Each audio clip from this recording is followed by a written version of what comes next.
Hello guys, तो आप सब कैसे हैं। डे नंबर 7 और वीडियो नंबर 9 में बात करने वाला हूं मेप्टाल टेबलेट पे, जो कि हमारे 3 टाइप्स के हैं। अब बात करने जा रहा हूं मेप्टाल, जो इसमें मेफनामिक एसिड है वो हमारे 500 mg हैं, जिसको कंपोजिशन बोलते हैं। अब हम बात करने वाले हैं दूसरा जो हमारे पास टेबलेट है वो मेप्टाल स्पास नाम से है, जो कि 250 mg हमारे मेफनामिक एसिड और 10 mg हमारे डाइक्लोमिन होते हैं। अब तीसरा हमारा आ जाता है जो मेप्टाल फोर्ट है, इसमें 500 mg होते हैं हमारे मेफनामिक एसिड और 325 mg होते हैं हमारे पैरासीटामॉल।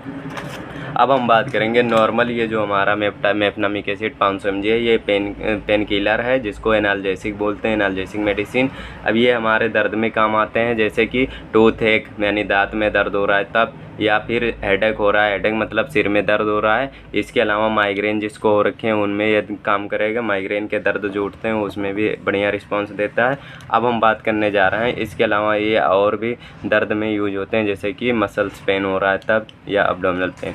अब बात करने वाले हैं ये हमारे मेप्टाल स्पास में जो हमारे मेफनामिक एसिड हैं, ये नॉर्मली दर्द को कम करते हैं। कोई भी मेडिसिन है दर्द वाली तो वो बुखार को भी कम करता है। अब बात करने वाले हैं मेफनामिक एसिड, इसमें 250 mg है, उस यानी कि मेप्टाल वाले से जो 500 mg था उससे हल्की दवा है ये। लेकिन इसमें क्या है, डाइक्लोमिन जो 10 mg है, ये हमारे जो एंटी स्पॉज्मेटिक होती है या ड्रग्स है, जो डाइक्लोमिन है, यानी जो हमारे मसल्स स्पॉजम पड़ जाते हैं स्मूथ मसल्स में, या क्रैम्प्स पड़ जाते हैं, जैसे कि मेंस्ट्रुअल पेन हो गया, फीमेल में होते हैं ये।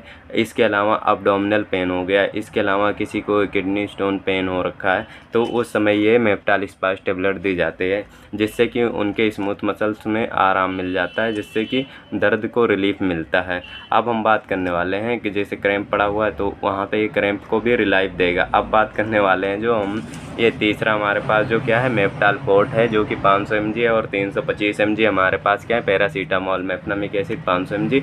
अब ये जो है ये भी है। अब ये इसका जो यूज है वो पेन किलर और प्लस एंटीपायरेटिक यानी एनाल्जेसिक और एंटीपायरेटिक्स। एंटीपायरेटिक ड्रग्स वो होते हैं जो कि बुखार को कम करने की वो रखते हैं प्योरिटी। अब बात करने वाले हैं कि इसका जो यूजेज है वो टूथ एक हो गया, जैसे जॉइंट पेन हो गया, किसी को घुटने में दर्द है तब भी दे सकते हैं, या आर्थराइटिस हो रखी है तब भी दे सकते हैं। इसके अलावा किसी को बुखार है तब भी ये दे सकते हैं, या हेडेक है, माइग्रेन है, सिर में दर्द या माइग्रेन है तब भी दे सकते हैं। अब बात करेंगे तीनों के डोज जो हैं वो नॉर्मली सुबह शाम होते हैं। ये दवा खाने के बाद में खाना होता है, और बिना डॉक्टर के कंसल्ट से नहीं लेनी चाहिए ये दवाई, क्योंकि दवाई के साइड इफ़ेक्ट्स हैं कुछ, जैसे वोमिटिंग या मदर फीडिंग जो है उनको नहीं लेना चाहिए, या किसी के किडनी फेल्योर है या किडनी से रिलेटेड प्रॉब्लम है तो उन्हें पेशेंट को नहीं लेना चाहिए। ये दवा खाना खाने के बाद में सुबह और शाम में खाया जाता है। ज़रूरत पड़ने पे इसे 3 टाइम दिए जाते हैं डॉक्टर्स